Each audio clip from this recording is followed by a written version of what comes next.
Hello guys, welcome to smart medico. तो आज हम लेकर आए हैं साइक्लोअल्केन, जो यूनिट 5 हमारा फार्मास्यूटिकल ऑर्गेनिक केमिस्ट्री सेकंड का पार्ट है और बी फार्म थर्ड सेमेस्टर में इसे पढ़ना है।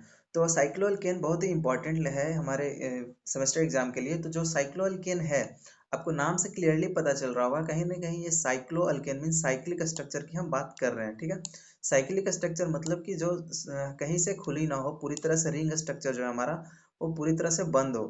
ठीक है, तो साइक्लोअल्केन जो है हमारा सैचुरेटेड हाइड्रोकार्बन है। हाइड्रोकार्बन हम इसको क्यों कह रहे हैं, क्योंकि ये कार्बन और हाइड्रोजन से मिलकर बना है और इसमें कैसा बॉन्ड होता है, कोवेलेंट बॉन्ड। और साइक्लोअल्केन रिंग के फॉर्म में अटैच होता है, इसीलिए इसका नाम हम लोग साइक्लोअल्केन कहेंगे। देखिए इसे इस कार्बन, दो कार्बन, तीन कार्बन और चार कार्बन, इसका हम एग्जाम्पल अगर ले लेते हैं तो ये जो हमारा रिंग के फॉर्म में जो स्ट्रक्चर बनेगा, एक तो अल्केन है। ठीक है, मीन्स यहाँ पे डबल बॉन्ड नहीं है, अनसैचुरेशन कहीं नहीं है, इसीलिए इसको हम अल्केन बोल दिए। और साइक्लिक है, इसीलिए साइक्लो अल्केन बोल दिए। ठीक है, इसको हम लोग साइक्लो पैराफिन्स भी कहते हैं। जनरली हम लोग अल्केन को क्या कहते हैं, पैराफिन कहते हैं।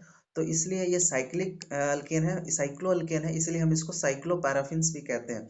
ये जो है ना एलिसाइक्लिक है। एलिसाइक्लिक बोले तो पहला तो एलिसाइक्लिक मिल के बना है किससे, एलिफैटिक से और साइक्लिक से। पहला एलिफैटिक है। एलिफैटिक कहने का मतलब इसमें जो है कंजुगेशन नहीं है, क्लोज रिंग तो है हमारा। ठीक है, चैन कैसा है, क्लोज है। एलिफैटिक है बोले तो ओपन चैन भी कह सकते हैं इसको। और कैसा है, यही ओपन चैन को अगर मिक्स कर दें, जोड़ दें आगे पीछे, तो ये कैसा बन जाएगा, हमारा साइक्लिक बन जाएगा।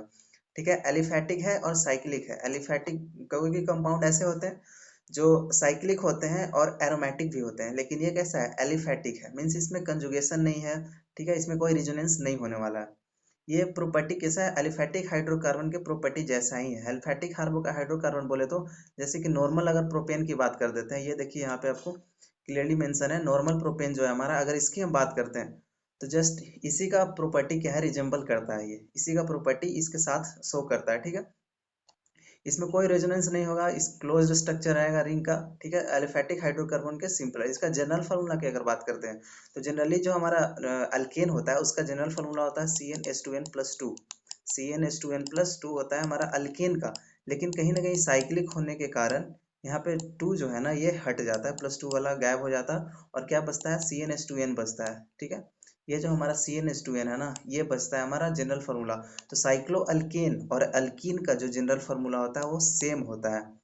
और अगर बात करें फर्स्ट मेंबर साइक्लो अल्केन का कौन हो सकता है, आप कॉमन सेंस की बात है। जैसे फर्स्ट मेंबर की अगर मैं बात करूं तो जैसे हम लोग मीथेन इथेन की बात करते थे, लेकिन यहाँ तो साइक्लिक है।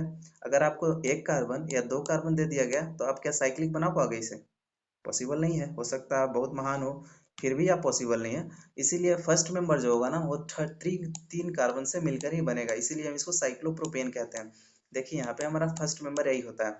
फिर साइक्लोब्यूटेन हो गया, क्योंकि चार कार्बन, एक दो तीन चार, प्रीफिक्स में हमेशा साइक्लो आएगा। और जो आपने अल्केन में पढ़ा है butane methane, sorry, butane propane से स्टार्ट ही होगा, क्योंकि फर्स्ट मेंबर कौन होता है, साइक्लोप्रोपेन होता है, तो प्रोपेन से स्टार्ट होगा। साइक्लोमीथेन साइक्लो इथेन पॉसिबल है ही नहीं इसमें। ये प्रोपेन ब्यूटेन, ठीक है, हेक्सेन ऑक्टेन वगैरह सब आ जाएगा इसमें। देखिए यहाँ पे नॉर्मल प्रोपेन है, यहाँ नॉर्मल प्रोपेन को अगर साइक्लिक में कन्वर्ट करना चाहेंगे तो कैसा बन जाएगा, हमारा साइक्लोप्रोपेन बन जाएगा। ये स्ट्रक्चर इसको रिजेंबल करता है। अगर हम फिजिकल प्रॉपर्टी की बात करें तो साइक्लोप्रोपेन और साइक्लोब्यूटेन जो है ना गैसियस है। ठीक है, अगर बात करते हैं नॉर्मली साइक्लोप्रोपेन और साइक्लोब्यूटेन, हम मेनली इस पे फोकस कर रहे हैं क्योंकि आगे आप बेयरस्ट्रेंट थ्योरी पढ़ोगे ना, उसमें भी इसका बहुत अच्छा सा जिक्र है। साइक्लोप्रोपेन साइक्लोब्यूटेन जो है हमारा गैस है। बाकी सब जो साइक्लोअल्केन होते हैं जैसे साइक्लोपेंटेन साइक्लोहेक्सेन साइक्लोहेप्टेन साइक्लोऑक्टेन, वो किस में पाए जाते हैं, लिक्विड में। अगर नॉर्मल टेम्परेचर में आकर घर में रख दोगे ना ये सब साइक्लोहेक्सेन ब्यूटेन ऑक्टेन को, तो क्या पाया जाएगा, ये लिक्विड में पाया जाएगा। लेकिन साइक्लोप्रोपेन और साइक्लो ब्यूटेन जो है ना गैसेस स्टेट में पाए जाते हैं एट नॉर्मल टेम्परेचर और प्रेशर पे। इनके ये जो होते हैं ना साइक्लोप्रोपेन साइक्लोब्यूटेन, इस बार साइक्लोअल्केन जो होते हैं ये हल्का होता है, इनका डेंसिटी बहुत हल्का होता है हमारा वाटर से। तो अगर दोनों को आप मिक्स करोगे, कैसे ऑयल और वाटर में अगर तेल और पानी मिक्स करते हो तो तेल का डेंसिटी कम होता है, इसीलिए ऊपर में लेयर बना देता है। उसी प्रकार अगर आप ये साइक्लोअल्केन को वाटर के साथ मिक्स करोगे तो साइक्लोअल्केन का लेयर आपको ऊपर मिलेगा। मीन्स ऊपर में साइक्लोअल्केन का लेयर रहेगा, नीचे में वाटर लेयर रहेगा। इसका मतलब ये पता चलता है कि इसका डेंसिटी कहीं ना कहीं कम है वाटर से। ठीक है, और ये जो है सोलुबलाइज भी नहीं होता, मतलब दो इमिसिबल लिक्विड है जो अगर हम मिक्स करें साइक्लोअल्केन और वाटर को तो आपस में मिक्स नहीं होंगे। नहीं मिक्स होने के कारण ये अलग अलग लेयर फॉर्म करेंगे, लेकिन ऑर्गेनिक सॉल्वेंट में ये क्या organic solvent polymer carbon tetrachloride वगैरह बेंजीन, ये फेनोल भी सब में क्या होंगे, ये सोलुबलाइज हो जाएंगे। सोलुबलाइज क्यों हो जाएंगे, क्योंकि उनका प्रॉपर्टी मैच कर रहा है। लाइक डिजोल्व लाइफ का प्रॉपर्टी आपने पढ़ा होगा, लाइक डिजोल्व लाइफ, जो जैसा है उसको वैसे ही बनाकर खुद में डिजोल्व कर लेगा। ठीक है। अगर हम केमिकल प्रॉपर्टीज की बात करें तो साइक्लोअल्केन जो है वो अल्केन अल्केन जैसा करेक्टर शो करता है केमिकल बिहेवियर में, लेकिन जैसे कि वो रिएक्ट नहीं करता है किसके, एसिड से बेस, एसिड से रिएक्ट नहीं करेगा, बेस से रिएक्शन नहीं देता है, ऑक्सीडाइजिंग एजेंट हो गया, रिड्यूसिंग एजेंट से ये रिएक्शन नहीं देता है, लेकिन ये क्या देता है ना, सब्स्टिट्यूशन रिएक्शन देता है विथ हेलोजेंस। अगर हेलोजन आप ऐड करोगे तो साइक्लो, जैसे यहाँ पे अगर हम बात करें इस वाले स्ट्रक्चर या इस सेलुलर स्ट्रक्चर में, तो यहाँ अगर हम Cl, जैसे हेलोजन क्या होता है, फ्लोरो क्लोरो ब्रोमो आयोडो, ये सब हो गया, तो यहाँ अगर हम Cl ऐड कर दें तो क्या हो जाएगा, 1 क्लोरोसाइक्लोहेक्सेन। नॉर्मल हेलोजन क्या होगा, सब्स्टिट्यूशन दिया, यहाँ से हाइड्रोजन बाहर क्या होगा और यहाँ पे Cl क्या हो गया, आ गया यहाँ पे। ठीक है, तो इजिली जो है ये रिएक्शन दे सकता है। अब बहुत ही इंपॉर्टेंट जो हमारा टॉपिक है बेयर स्ट्रेंथ थ्योरी, ये हमेशा एग्जाम में कितना 10 मार्क्स का क्वेश्चन आते हैं। 10 मार्क्स के अगर नहीं आएंगे तो 7 और 5 मार्क्स का तो कंफर्म क्वेश्चन है, मतलब इस क्वेश्चन आने ही है। ठीक है, तो ये बहुत ही ध्यान से देखिएगा, बेयर स्ट्रेंथ थ्योरी को मैं बहुत सिंप्लीफाइड करके आपको बताऊंगा।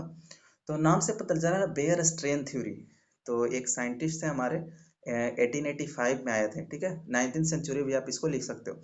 1885 में एक साइंटिस्ट आए थे, Adolf von Baeyer, von Baeyer. ठीक है, आप नॉर्मली वेयर भी लिख सकते हैं। 1885 में एक साइंटिस्ट वेयर आए थे, जिन्होंने स्टेबिलिटी, साइक्लोअल्केन के स्टेबिलिटी के बारे में कुछ बताया। ज्यादा योगदान नहीं दिया, लेकिन बहुत अच्छा योगदान दिया उन्होंने। ये थ्योरी ये थ्योरी हम लोग को बताता है कि रिंग ओपनिंग है साइक्लो प्रोपेन का और साइक्लोब्यूटेन का। मेनली किस पे फोकस करा था उन्होंने, साइक्लोप्रोपेन और साइक्लोब्यूटेन का जो रिंग ओपनिंग है और स्टेबिलिटी ऑफ साइक्लोपेंटेन रिंग है, मीन्स और साइक्लोपेंटेन के स्टेबिलिटी के बारे में बताया था। किसके बारे में बताया था, साइक्लोप्रोपेन और साइक्लोब्यूटेन जो रिंग ओपनिंग रिएक्शन देता है, इसके बारे में बताता है। देखिए ध्यान से सुनिए, जो साइक्लोप्रोपेन और साइक्लोब्यूटेन है वो हमेशा रिंग ओपन करता है, मीन्स अगर वो चैन के फॉर्म में है ना, तो उसको अगर आप रिएक्शन करवाओगे तो ये आसानी से रिंग ओपन हो जाएगा और रिएक्शन दे देगा। और लेकिन साइक्लोपेंटेन जो है ना, ये इजिली नहीं खुलता है, मीन्स ये खुलता ही नहीं है। साइक्लोपेंटेन रिएक्शन नहीं देता है, ओपन चैन होकर रिएक्शन नहीं देता है, ये क्लोज रहेगा तो साइक्लिक फॉर्म में हमेशा रहेगा। तो ये ऐसा क्यों होता है, इसके पीछे क्या कारण है, तो इसके बारे में वेयर्स ने बहुत अच्छा से एक्सप्लेन किया था। तो जैसा कि बेयर ने बताया था कि हम लोग जानते हैं कि वैलेंसी जो कार्बन के एटम का होते हैं, और हम जानते हैं CH4 होता है। ठीक है, कितना कार्बन का वैलेंसी कितना होता है, अगर 4 होता है तो इसका जो हाइब्रिडाइजेशन हमने पढ़ा है कि इसका हाइब्रिडाइजेशन क्या होगा, sp3 होगा। sp3 हाइब्रिडाइजेशन होने के कारण इसका जो एंगल है, इसका एंगल कितना होता है, 109 डिग्री 28 मिनट। ठीक है, 109.28 डिग्री। ठीक है, इसको ऐसे भी कह सकते हैं 109 डिग्री 28 मिनट होता है इसका बॉन्ड एंगल। मीन्स अगर प्रॉपर्टी की बात करें, अगर कार्बन की CH4 जैसे कार्बन कार्बन की, तो क्या हो जाएगा हमारा 109 डिग्री 28 मिनट पे ये बाइंड रहता है हमेशा। ठीक है, तो ये जो है यही बताया कि अगर 109 डिग्री 28 मिनट से, देखिए 109 डिग्री 28 मिनट में अगर कोई चीज है, ठीक है, तो क्या होगा, स्टेबल होगा, क्योंकि 109 डिग्री नॉर्मली है तो है, स्टेबिलिटी पॉइंट वही है। लेकिन अगर 109 डिग्री 28 मिनट से ज्यादा हो, जैसे 112 डिग्री 28 मिनट हो जाए, 113 डिग्री हो जाए, या उससे कम हो, जैसे 103 105 डिग्री हो जाए, या तो 109 डिग्री 28 मिनट से थोड़ा सा भी अगर डेविएट करे, डेविएट करने का मतलब है या तो आगे जाए या पीछे जाए, तो क्या होगा, उसमें स्ट्रेन प्रोड्यूस होगा। स्ट्रेन कहने का मतलब है उसमें बहुत प्रॉब्लम आएगी। ठीक है, प्रॉब्लम है, जैसे आप अगर घर में हो तो बहुत अच्छे से, ठंडी की वक्त भी है तो आप इजीली रह सकते हो। ठीक है, आप उसमें क्या हो, सुटेबल हो, स्टेबल हो। लेकिन अगर आपको सड़क पे रख दिया गया तो कहीं ना कहीं आप स्टेबिलिटी से डेविएट कर रहे हो, तो आप क्या करोगे, आपको बहुत ठंड लगेगी, हो सकता है आप बीमार पड़ जाओ, तो आप में कहीं ना कहीं स्ट्रेस लोगे, आप भी स्ट्रेन में जाओगे।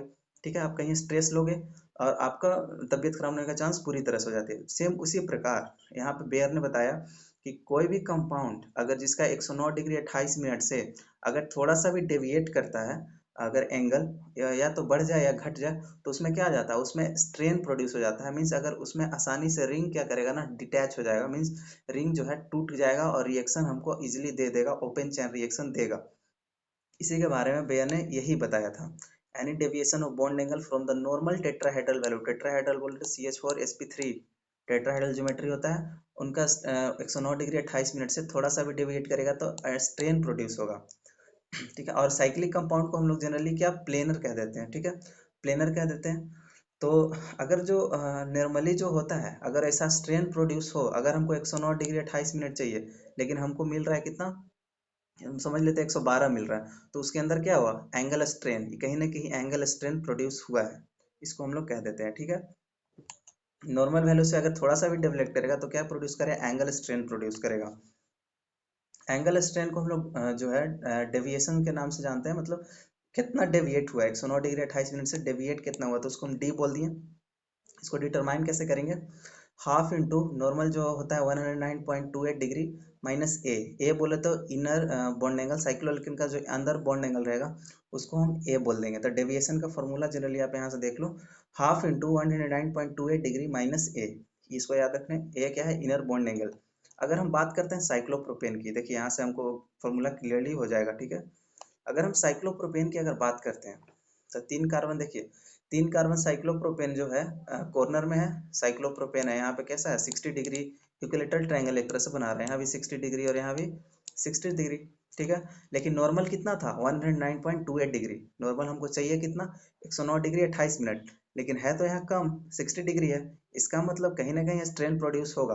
तो डेविएशन कितना हुआ, मतलब स्ट्रेन कितना प्रोड्यूस हुआ, ये हम लोग निकाल सकते हैं अपने formula, D equal to half minus 109.28 degree minus A. तो ए यहाँ पे इनर एंगल, ये जो एंगल है ना ये इनर एंगल है, चूंकि ये इक्विलेटरल ट्रायंगल है इसीलिए इसका इनर एंगल 60 डिग्री होता है, हम सभी जानते हैं। तो यहाँ पे ए की जगह हम 60 डिग्री रखेंगे, 60 डिग्री रखने पे हमको डी कितना मिला 24.44 डिग्री, यहाँ पे ध्यान से देख सकते हैं, डेविएशन कितना मिला 24.4 डिग्री मिला हमको। मतलब यहाँ से कहीं ना कहीं 100, नॉर्मल तो ये 109 डिग्री 28 मिनट का, ये बड़ा सा डॉटेड लाइन आपको दिख रहा है, ये 109 डिग्री 28 मिनट का, लेकिन यहाँ पे 60 डिग्री मिल रहा है, मतलब स्ट्रेन कितना है 24.4 डिग्री का स्ट्रेन है, यहाँ पे हम कह सकते हैं इसको नॉर्मली। और जितना ज़्यादा स्ट्रेन रहेगा, मतलब जितना ज़्यादा एंगल स्ट्रेन रहेगा, डी का वैल्यू जितना ज़्यादा आएगा उतना जो है अनस्टेबल रहेगा, हमारा रिंग जो है उतना अनस्टेबल रहेगा। वहीं पे अगर साइक्लोब्यूटेन की अगर हम बात करते हैं तो साइक्लोब्यूटेन में 4 कार्बन होते हैं साइक्लोब्यूटेन का, जो कि कॉर्नर, जैसे कि यहाँ पे देखिए साइक्लोब्यूटेन में 90 डिग्री है, यहाँ भी हमारा 90 डिग्री है, और यहाँ पे चाहिए कितना हमको 109.28 डिग्री चाहिए, लेकिन यहाँ भी ऐसे हम डेविएशन निकाल सकते हैं, हाफ इंटू 109.28 डिग्री माइनस ए की जगह क्या रखेंगे, यहाँ 90 डिग्री, देखिए इनर एंगल के यहाँ पे 90 डिग्री है, तो रखने के बाद हमको 9.44 डिग्री मिल रहा है, deviation from normal bond angle कितना है 9.44। ठीक है, मतलब दोनों जो है पुल किया हुआ कितना, यहाँ पे एंगल स्ट्रेन जनरली देखिए साइक्लोप्रोपेन साइक्लोब्यूटेन दोनों अनस्टेबल है, लेकिन अगर हम साइक्लोब्यूटेन की बात करते हैं तो ये साइक्लोप्रोपेन की तुलना में कंपेरेटिवली कंपेरेटिवली मैं बोल रहा हूँ, प्रोपेन की तुलना में साइक्लोब्यूटेन जो है ना वो ज़्यादा स्टेबल है। क्यों ज़्यादा स्टेबल है, क्योंकि इसका डेविएशन देखिए 24.44 डिग्री है, मीन्स ज़्यादा डेविएशन है, मीन्स इसका एंगल ऑफ स्ट्रेन ज़्यादा है, और इसका कितना है 9.44 है, तो कंपेरेटिवली ज़्यादा किसका हो जाएगा स्ट्रेन, तो हमारा साइक्लोप्रोपेन का ज़्यादा स्ट्रेन होगा। ज़्यादा स्ट्रेन होने के कारण साइक्लोप्रोपेन जो है इजीली से खुल जाएगा, स्ट्रेन है मतलब बहुत दुख में है तो क्या करेगा जल्दी से स्टेबल, आपको कोई 10 रुपये देगा, अगर आप ठंड में बाहर ठंडी लग रही है तो आपको कोई 10 रुपये देगा, एक चादर दे देगा, तो आप क्या करोगे जल्दी से ले लोगे उसको। उसी प्रकार यहाँ साइक्लोप्रोपेन जो है आसानी से बहुत जल्दी जो है अपना टूट कर रिएक्शन दे देता है, क्योंकि उसमें बहुत स्ट्रेन है और रिएक्शन करवाएंगे तो बॉन्ड आसानी से क्या करेगा टूट जाएगा और हमारा रिएक्शन दे देगा। लेकिन कंपेरेटिवली मैं साइक्लोप्रोपेन साइक्लोब्यूटेन का कंपेरेटिवली बोल रहा हूँ, साइक्लोब्यूटेन जो है ना उससे थोड़ा सा उसको ज़्यादा टेम्परेचर वगैरह देना पड़ेगा तब जाके रिएक्शन देगा, क्योंकि उसके तुलना में ये इसका डेविएशन 9.44 है, मीन्स स्ट्रेन थोड़ा कम है। ठीक है, उसको ठंड तो लग रही है लेकिन बहुत कम ठंड लग रही है, इसीलिए इसको पतला चादर से भी काम चला लेगा, लेकिन इसको टेम्परेचर वगैरह बहुत ज़्यादा फुसलाना पड़ेगा, तब क्या करेगा ना वो आपके साथ जाएगा कहीं ना कहीं। अगर देखिए यहाँ पे पेंटेन की अगर हम बात करें तो साइक्लोपेंटेन में क्या होता है ना 5 कार्बन होता है, देखिए 5 कार्बन हो गया, 5 कार्बन जो होता है रेगुलर पेंटा, इसका इन पांचों कार्बन के यहाँ पे बॉन्ड एंगल की बात करें तो 108 डिग्री, यहाँ पे क्या होगा ना बॉन्ड एंगल 108 डिग्री होता है। ठीक है, नॉर्मल हमको चाहिए कितना 109.28, 109 डिग्री 28 मिनट चाहिए, और है कितना 108 डिग्री, मीन्स इसका डेविएशन देखिए कितना कम है 0.44 डिग्री, डेविएशन कितना है 0.44 डिग्री। मतलब साइक्लोप्रोपेन साइक्लोब्यूटेन और साइक्लोपेंटेन में सबसे ज्यादा स्टेबल कौन होगा, हमारा साइक्लोपेंटेन होगा हमारा सबसे ज्यादा स्टेबल। ठीक है, यहाँ पे बहुत कम एंगल स्ट्रेन रहता है, इसके कारण जो है साइक्लोपेंटेन में बहुत ज़्यादा स्टेबल होता है। बहुत ज़्यादा स्टेबल होने का मतलब है कि ये जो है रिंग ओपन चेन रिएक्शन देगा ही नहीं, इसको किसी को भी ले आओ, आप 1000 दे दो, 1 लाख दे दो, ये ठंड के का ये भागेगा नहीं आपके साथ। देखिए कहने का मतलब है कि इसको आप किसी से भी रिएक्शन करा दो, हाई टेम्परेचर दे लो, ये जल्दी से रिएक्शन देगा ही नहीं साइक्लोपेंटेन, क्योंकि अब ऑलरेडी बहुत ज़्यादा स्टेबल है, इसको अच्छी खासी हीटर वाली रूम मिली है, तो ये क्यों जाएगा बाहर ठंडी में। ठीक है, तो ये जो है स्टेबल है बहुत ज़्यादा पहले, तो इसके कारण ये जो है बहुत ज़्यादा स्टेबल है साइक्लोप्रोपेन और साइक्लोब्यूटेन की तुलना में। लेकिन अगर हम साइक्लोहेक्सेन की बात करें, देखिए साइक्लोहेक्सेन की अगर हम बात करते हैं, तो साइक्लोहेक्सेन की जो है हमारा बॉन्ड एंगल कितना है, 120 डिग्री चला जाता है साइक्लोहेक्सेन की। यहाँ देखिए बॉन्ड एंगल कितना 120 डिग्री है, चाहिए कितना 109 डिग्री 28 मिनट चाहिए। तो इसका डेविएशन कितना निकल जाएगा, हाफ इंटू 109.28 डिग्री माइनस ए की जगह हम क्या रखेंगे 120 रखेंगे, तो क्या आ जाएगा हमारा वैल्यू, डी का वैल्यू -5.16 डिग्री आ जाएगा। -5, यहाँ पे माइनस क्या इंडिकेट कर रहा है कि ये जो है ना इसको क्या किया गया, 109 डिग्री 28 मिनट से बाहर की ओर पुल किया गया। इसको पुश नहीं किया होगा, इसको बाहर की ओर पुल किया होगा, ऐसे पकड़ के उसको बाहर की ओर खींचा गया ऐसे, इसीलिए इसको माइनस साइन आ रहा है यहाँ पे। माइनस साइन क्या बता रहा है कि पुल किया गया। ठीक है, तो नॉर्मल से डेविएट तो कर रहा है -5.16, लेकिन साइक्लोस्टेबल जो है इसको क्या होना चाहिए था, साइक्लोपेंटेन से बहुत कम स्टेबल होना चाहिए था। बेयर स्ट्रेंथ थ्योरी के मुकाबले इनका जो है स्टेबिलिटी कम होना चाहिए था, क्योंकि इनका भी डेविएशन तो 5.16, या तो पुल करो या पुश करो, मतलब अंदर करो या बाहर, 109 से कम हो या ज़्यादा हो, वो तो स्ट्रेंथ तो प्रोड्यूस करेगा, बेयर स्ट्रेंथ थ्योरी ने यही कहा था। लेकिन यहाँ पे कंट्राडिक्ट करता है, यहीं पे स्टार्ट होता है हमारा limitation of Baeyer strength theory, क्योंकि बेयर ने कहा था कि 109 डिग्री के जितना ज़्यादा डेविएशन होगा उतना ज़्यादा क्या करेगा, स्ट्रेन प्रोड्यूस करेगा। लेकिन यहाँ पे देखिए, अब ध्यान से, यहाँ 5.16 है इसका, और साइक्लोपेंटेन का 0.44, इसका देखिए स्ट्रेन तो है, मीन्स डेविएशन इसका बहुत कम है, इसका डेविएशन ज़्यादा है, फिर भी ये साइक्लोपेंटेन से ज़्यादा स्टेबल है। साइक्लोहेक्सेन जो है साइक्लोपेंटेन से ज़्यादा स्टेबल है। ठीक है, तो फिर ये यहाँ पे कंट्राडिक्ट करता है। अगर आप और बात करोगे, अगर आप हायर एल्केन में जाओगे, जैसे साइक्लोहेप्टेन हो गया, साइक्लोऑक्टेन हो गया, तो इनका देखिए डेविएशन कितना हो रहा है, -12 -9, बढ़ते जा रहा है, -9 -9 -12। इसका मतलब क्या हो रहा है ना कि इसका जो स्टेबिलिटी है, इसका जो स्टेबिलिटी है वो बहुत कम होना चाहिए था, बहुत स्ट्रेन होना चाहिए था, लेकिन ऐसा नहीं है। हायर एल्केन में जाने के बाद ना स्टेबिलिटी और बढ़ रही है, तो यहाँ पे जो है बेयर जो है फेल हो गए। यहाँ इनका जो बेयर स्ट्रेन थ्योरी क्या होता है, फेल होता है। तो यहीं पे limitations of Baeyer theory start होता है। पहला हम मेरिट देख लेते हैं बेयर स्ट्रेन थ्योरी का। तो हमने बताया कि बेयर ने है बहुत अच्छे से एक्सप्लेन किया इनस्टेबिलिटी ऑफ साइक्लोप्रोपेन, और उनका एक्सप्लेन किया, जैसे कि उन्होंने बताया कि साइक्लोप्रोपेन ज़्यादा अनस्टेबल क्यों है। तो मैंने आपको बताया ज़्यादा अनस्टेबल इसलिए है क्योंकि 109.28 डिग्री 109 डिग्री 28 मिनट से क्या हो रहा है, उसका जो है बॉन्ड एंगल डेविएट कर रहा है, मीन ज़्यादा स्ट्रेन प्रोड्यूस हो रहा है। देखिए आप साइक्लोप्रोपेन की अगर बात करते हैं तो यहाँ डेविएशन कितना है 24.44। तो ये तो बहुत अच्छा से उन्होंने एक्सप्लेन किया कि इतना ज़्यादा डेविएशन होने के कारण ये जो है अनस्टेबल है। अनस्टेबल है मतलब ओपन चैन रिएक्शन आसानी से दे देगा। अगर CCl4 के प्रेजेंस में अगर आप इसको डार्क रिएक्शन करवाओगे तो इजीली ओपन चैन करके क्या बना देगा, 1,3 डाइब्रोमोप्रोपेन, मतलब आसानी से ओपन चैन रिएक्शन क्या करेगा, दे देगा। ये मेरिट था। और उन्होंने बताया कि साइक्लोब्यूटेन क्यों स्टेबल है साइक्लोप्रोपेन के मुकाबले, तो वो भी उन्होंने बताया इसके बेसिस पे, एंगल स्ट्रेंथ थ्योरी के बेसिस पे। और उन्होंने बताया कि बहुत ज़्यादा स्टेबल, बहुत बढ़िया स्टेबल क्यों है साइक्लोपेंटेन, क्योंकि उसका डेविएशन बहुत ही कम है, 0.4 के आसपास उसका डेविएशन बहुत ही कम है। इसलिए साइक्लोपेंटेन जो है रिंग ओपनिंग रिएक्शन नहीं देता। उसको बहुत अच्छा से पूछा गया था क्वेश्चन कि रिंग ओपनिंग क्यों नहीं देता है साइक्लोपेंटेन, तो उन्होंने बहुत अच्छा से क्लियरिफाई किया क्योंकि वो उसका डेविएशन बहुत कम है, तो एंगल स्ट्रेंथ नहीं है, तो वो स्टेबल है।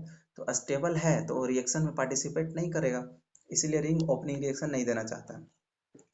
लेकिन अगर इनस्टेबिलिटी मीन्स लिमिटेशंस ये था कि उन्होंने जो है साइक्लोहेक्सेन और हाइयर साइक्लिक होमोलॉग जो होते हैं, जैसे साइक्लोब्यूटेन साइक्लोऑक्टेन, उसका उसके बारे में मीन्स वो इतना ज़्यादा स्टेबल क्यों है, उसका भी तो जो है हमारा बॉन्ड एंगल स्ट्रेंथ बहुत ज़्यादा हो रहा है, डेविएशन बहुत ज़्यादा हो रहा है, फिर भी क्या हो रहा है ना कि उसका क्या हो रहा है, उसका स्ट्रेन जो है मीन्स उसका बॉन्ड एंगल बहुत ज़्यादा होने के कारण, डेविएशन ज़्यादा होने के कारण वो जो है स्टेबल है। उनके अनुसार तो स्टेबल नहीं होना चाहिए था, लेकिन क्यों साइक्लोस्टेन क्यों हेक्सेन क्यों स्टेबल है, फिर हाइयर साइक्लिक होमोलॉग क्यों स्टेबल है टेट्राहेड्रल एंगल होने के बावजूद भी। तो इसके बारे में उन्होंने नहीं बता पाया, उनके उसका आंसर नहीं दिया। इसके बारे में दूसरे साइंटिस्ट बताया, जिसके बारे में हम लोग आगे वाले फर्दर लेक्चर में बात करेंगे।